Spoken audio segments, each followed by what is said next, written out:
छुट्टियों का समय था। उसकी पोती घर पर थी। मैंने उससे पूछा कि जेल कब जा रही हो, तो 3 सेकंड के लिए वो मेरे सामने देखती रही। उसके बाद तुरंत बोल उठी, 16 तारीख से। अगर आपके घर में कोई स्कूल गोइंग चाइल्ड है, आपका कोई बच्चा स्कूल या कॉलेज जाता है, तो इस वीडियो को अंत तक ध्यान से देखिए, यह आपके बहुत काम आएगा। आपका जो भी बच्चा स्कूल या कॉलेज जा रहा है, उसकी पढ़ाई के विषय में कौन सी चीज में, किस विषय में आप रुचि रखते हैं? मैं आपको प्रश्न पूछता हूँ। पहली, उसका ग्रेड या परसेंटेज या मार्क्स। दूसरी, उसे स्कूल या कॉलेज में क्या सिखाया जाता है। तीसरी, वह वहां से क्या सीख कर आता है। मुझे ऐसा लगता है महत्तम संभावना तो यही है कि आप उसके ग्रेड के विषय में ही सबसे ज्यादा रुचि रखते होंगे। इसके उपरांत और जो 2 विषय मैंने बताए, उसमें आपकी रुचि हो, ऐसी संभावना बहुत ही कम होगी। और यदि आपकी रुचि है भी, तब भी उसके लिए आपके पास समय निकालना, इसकी संभावना तो और भी अधिक कम होगी। इस परिस्थिति को ध्यान में रखते हुए मैं आपको प्रतिदिन ऐसी बातों से अवगत कराता रहूंगा, जिसे सुनकर आप अपने बच्चे की शिक्षा के विषय में ऐसी बातें जान पाएंगे जो आपके बच्चे की शिक्षा के लिए जरूरी है, परंतु स्कूल या कॉलेज उसे नहीं सिखाते हैं। और हाँ, अगर आप अपने बच्चे के ग्रेड में ही मात्र रुचि रखते हैं, तो आप यह जान लें कि भारत का नहीं अपितु पूरे विश्व का एजुकेशन सिस्टम फेल हो चुका है। ये मात्र मैं नहीं कहता हूँ, कुछ महान लोगों के अवतरण शिक्षा के बारे में आप देख लें, जान लें। आप इसे गूगल करके भी देख सकते हैं। दुनिया का सबसे महान वैज्ञानिक अल्बर्ट आइंस्टाइन,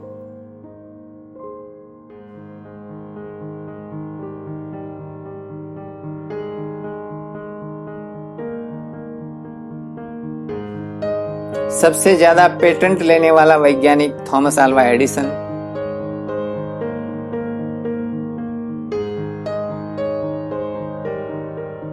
रसिया को खड़ा करने वाला जोसेफ स्टालिन,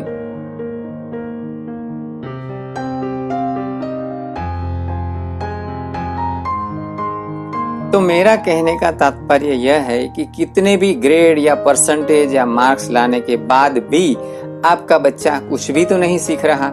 जब आपके बच्चे के पास एक डिग्री आ जाती है, तब आपका बच्चा एक अनएम्प्लॉयेबल ग्रेजुएट बनकर रह जाता है और आपकी और आपके बच्चे की 18 वर्ष की मेहनत और आपकी खून पसीने की कमाई सब कुछ पानी में चला जाता है और आप देखते ही रह जाते हैं। अभी भी आप समय के रहते कुछ ऐसे एक्शन ले सकते हैं जिससे आपका बच्चा ऐसी कुछ चीजें सीख सके जो उसको आने वाले जीवन में आवश्यक है। तो कौन सी 3 चीजें आपको अपने बच्चे की शिक्षा में देखनी है? पहला, लॉजिक। दूसरा, लैंग्वेज। और तीसरा, लीजेंड। तो देखते हैं पहली बात, लॉजिक।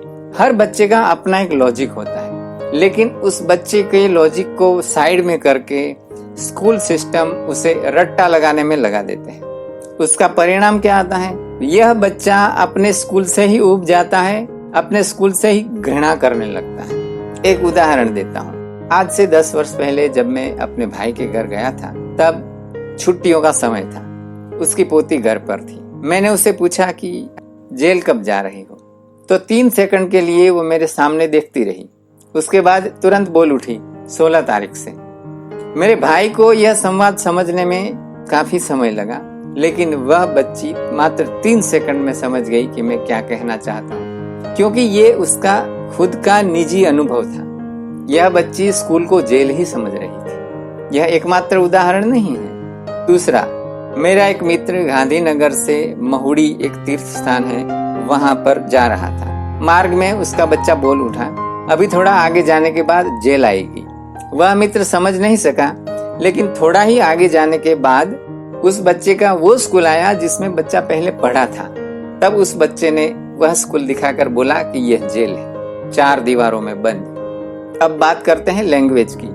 तो अभी के बच्चे तो बिल्कुल खिचड़ी भाषा बोलते हैं, न हिंदी, न अंग्रेजी, न मातृभाषा, और उसमें सबसे अधिक योगदान उनकी माताओं का ही होता है। इस बात को समझने के लिए एक और उदाहरण। मेरी मौसी का लड़का बड़ौदा में एक छोटा मोटा व्यवसाय करता है। एक दिन मैं और वह साथ में बैठे थे, बातें कर रहे थे। तब मैंने उनसे कहा कि तुम जब भोजन के लिए घर जाते होगे तब तुम्हारी पत्नी तुम्हें ऐसा कहती होगी कि चलो हाथ मुंह धो लो, मैं आपको खाना परोसती हूँ। और जब तुम्हारा लड़का वाहिन, जिसका नाम है, वह जब घर जाता होगा तब उसको ऐसा बोलती होगी चलो बेटे हैंड वॉश कर लो। तब उसने हंस दिया और कहा कि हाँ, ऐसा ही होता है। कहने का तात्पर्य यह है कि वह भली स्त्री को पता ही नहीं कि वह अपने बच्चे को किस दिशा में ले जा रही है। और ऐसा हैंड वॉश कर लो वाला इंग्लिश उसे कौन सी कंपनी का CEO बनाने वाला है।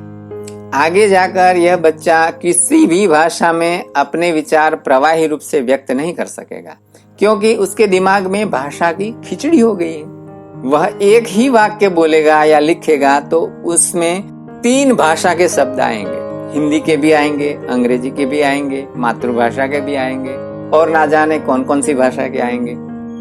और अगर आप उसे वही वाक्य किसी एक ही भाषा में बोलने को कहेंगे तो उसके दिमाग पर इतना स्ट्रेस पड़ेगा, इतना दबाव पड़ेगा कि वह बिल्कुल शून्य मनस्क हो जाएगा। आप भी आपके बच्चे की वर्तणुक में, विचार विनिमय में मैंने जो बात कही है उसका अनुभव कर सकते हैं। आपके अनुभव या आपके इस बारे में विचार आप हमें कमेंट में बता सकते हैं। अब बात करते हैं लीजेंड की। लीजेंड माने चरित्र, दंत कथा।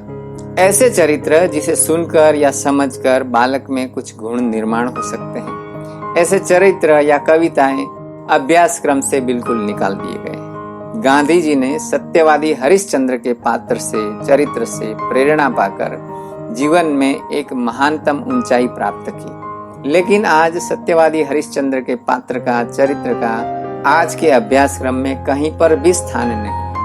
आप सोच रहे होंगे कि हमें अपने बच्चे को गांधी जी नहीं बनाना है। छोड़ दीजिए। आपने स्टीव जॉब्स का नाम सुना है? वह Steve jobs college drop out लड़का था। वही स्टीव जॉब्स ने पूरे विश्व में कंप्यूटर युग लाकर रख दिया। इतना ही नहीं, आपके फोन में भी कंप्यूटर लाकर रख दिया। उसका तो चरित्र बढ़ा दे कोई स्कूल या कॉलेज, जिससे किसी बच्चे को ऐसा कुछ काम करने का, डेंटिंग द यूनिवर्स, ब्रह्मांड में डेंट लगा दे, ऐसा कुछ काम करके दिखाए। क्या आप नहीं चाहते कि आपका बालक भी ऐसा डेंटिंग द यूनिवर्स कुछ काम करके दिखाए? तो उसके लिए उसके सामने ऐसा कुछ रोल मॉडल होना चाहिए, स्टीव जॉब्स जैसा, जो उसके अभ्यासक्रम में होना चाहिए।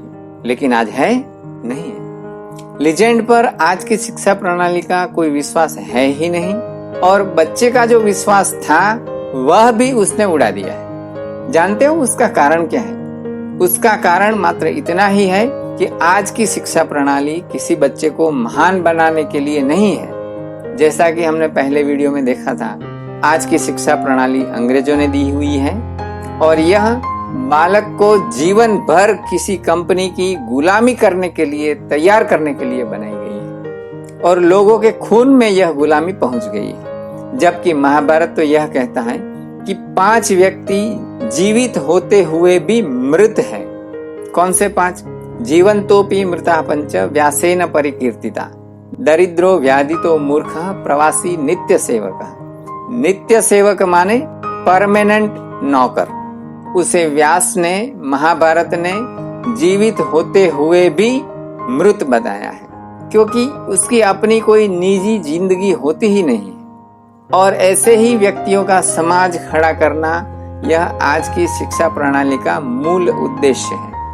क्योंकि आज जो शिक्षा चल रही है यह मैकॉले ने बनाई हुई वही पद्धति चल रही है। तो इस मैकॉले के एजुकेशन सिस्टम का समाज पर, राष्ट्र पर क्या परिणाम हुआ है यह हम अगले वीडियो में देखेंगे। और हाँ, अगर आप हमारे इस स्वतंत्र शिक्षा अभियान से जुड़ना चाहते हैं तो दिए गए व्हाट्सएप नंबर पर JJJ लिखकर एक व्हाट्सएप मैसेज कर दें, ताकि आने वाले हर अगले वीडियो का हम आपको नोटिफिकेशन पहुंचा सकें। और हाँ, यह वीडियो हम अपने दूसरे नए चैनल स्वतंत्र शिक्षा नामक चैनल में भी अपलोड कर रहे हैं। तो नई चैनल का, स्वतंत्र शिक्षा वाली चैनल का लिंक आपको नीचे डिस्क्रिप्शन में मिल जाएगा। और आगे से एजुकेशन रिलेटेड, शिक्षा के संबंध में जितने भी वीडियो हम नए डालेंगे वो सब उसी चैनल पर ही डालेंगे।